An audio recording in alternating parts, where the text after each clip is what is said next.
Hello दोस्तों। एक नए और बहुत ही जबरदस्त टॉपिक के साथ हम फिर से हाजिर हैं। तो बिना किसी देरी के welcome to my channel skill up ITI. नमस्ते। ब्लॉकचेन नॉलेज क्विज के उन 20 सवालों के इस खास एक्सप्लेनर में आपका स्वागत है।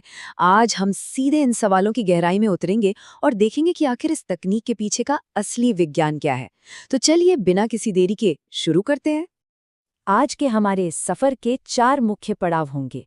पहले हम इसके परिचय और इतिहास को जानेंगे, फिर नेटवर्क मैकेनिक्स को समझेंगे, उसके बाद ब्लॉकचेन के प्रकार और आखिर में स्मार्ट कॉन्ट्रैक्ट्स और इसके भविष्य पर नजर डालेंगे।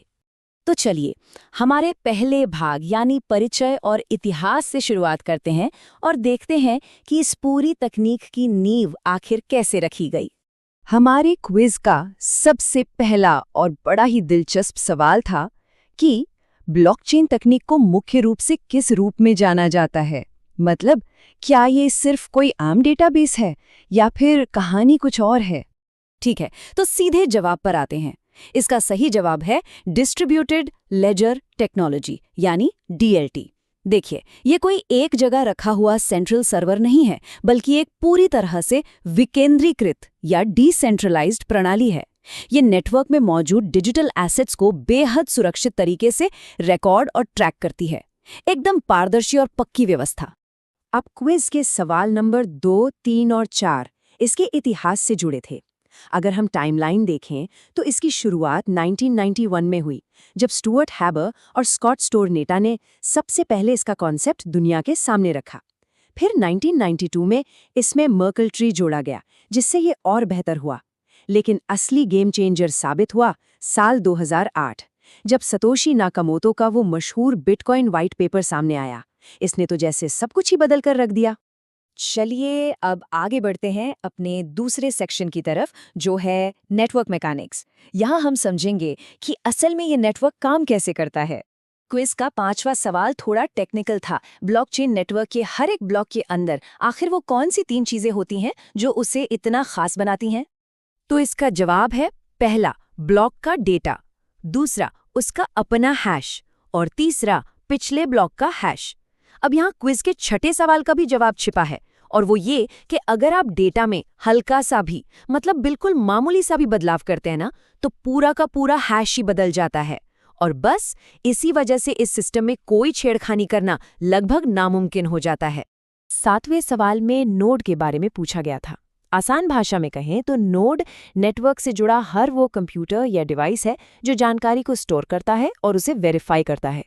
चूंकि यहाँ कोई एक बॉस या सेंट्रल अथॉरिटी नहीं है, इसलिए सिस्टम को विकेंद्रीकृत बनाए रखने में इन नोड्स का रोल सबसे अहम होता है।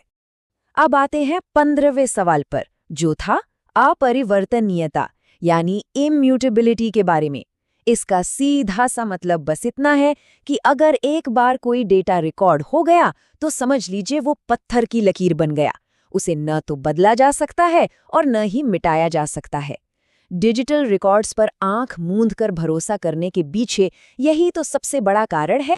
क्विज के सवाल नंबर 9, 10 और 17 सीधे तौर पर नेटवर्क के काम करने के तरीके से जुड़े थे। इसे ऐसे समझिए, माइनिंग वो प्रोसेस है जिससे सिस्टम में नए ब्लॉक्स जोड़े जाते हैं। फिर आता है कंसेंसस मैकेनिज्म, जो नेटवर्क के सभी नोड्स के बीच एक आपसी सहमति बनाता है। और फिर नोड्स ये चेक करते हैं कि जो भी ट्रांजैक्शन हुआ है वो सही है या नहीं और बैलेंस ठीक है या नहीं। एकदम फुल प्रूफ सिस्टम। चलिए अब रुख करते हैं हमारे तीसरे भाग का, यानी ब्लॉकचेन के प्रकार। ये देखना दिलचस्प होगा कि ये तकनीक कितने अलग अलग रूपों में इस्तेमाल होती है। इस हिस्से से क्विज के 11, 12, 13 और 14 नंबर के सवाल थे। ये बहुत ही शानदार तरीके से दिखाता है कि प्राइवेसी और ज़रूरत के हिसाब से इसके 4 मुख्य प्रकार हैं। पहला है पब्लिक ब्लॉकचेन, जो सभी के लिए एकदम खुला है। दूसरा है प्राइवेट, जैसे कि हाइपरलेजर या R3 कार्डा, जो सिर्फ चुनिंदा लोगों के लिए होता है। तीसरा है कंसोर्टियम, जिसे कई संस्थाएं मिलकर चलाती हैं। और चौथा है हाइब्रिड, जो पब्लिक और प्राइवेट दोनों का एक परफेक्ट मिक्स है। और अब हम आ गए हैं अपने आखिरी और शायद सबसे रोमांचक भाग पर, स्मार्ट कॉन्ट्रैक्ट्स और भविष्य।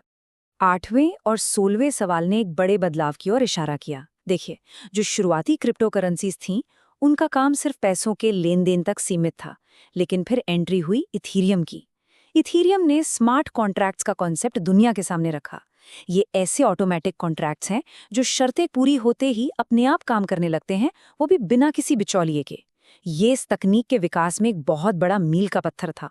सवाल 18 और 20 इसके आज के इस्तेमाल पर थे। आज ये तकनीक सिर्फ करेंसी तक सीमित नहीं है। हेल्थ केयर सेक्टर में मरीजों के मेडिकल रिकॉर्ड्स को सुरक्षित रखने में इसका खूब इस्तेमाल हो रहा है। और अगर हम 2020 के बाद की बात करें तो NFTs, DeFi और Web3 जैसे नए कॉन्सेप्ट्स ने तो इंटरनेट की पूरी दुनिया को ही नया आकार देना शुरू कर दिया है। ये सच में कमाल है। अब आता है सवाल नंबर 19 पर। जाहिर है हर तकनीक की तरह इसमें भी कुछ कमियां या चुनौतियां हैं। सबसे बड़ी दिक्कत है स्केलेबिलिटी की, यानी सिस्टम को बड़े लेवल पर काम करने लायक बनाना। इसके अलावा कुछ नेटवर्क्स में बहुत ज्यादा बिजली खर्च होती है और ट्रांजैक्शन की लागत भी काफी ज्यादा हो सकती है।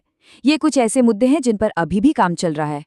तो अंत में हमारी सामने सबसे बड़ा सवाल यही खड़ा होता है, क्या ये विकेंद्रीकृत या डिसेंट्रलाइज्ड लेजर वाकई भविष्य में हमारे डिजिटल लेन-देन के तरीके को पूरी तरह से बदल कर रख देंगे?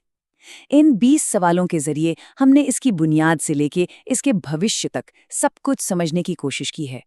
उम्मीद है कि इस एक्सप्लेनर से आपको ब्लॉकचेन की एक साफ और स्पष्ट तस्वीर मिली होगी। इस शानदार सफर में हमारे साथ जुड़ने के लिए बहुत बहुत धन्यवाद।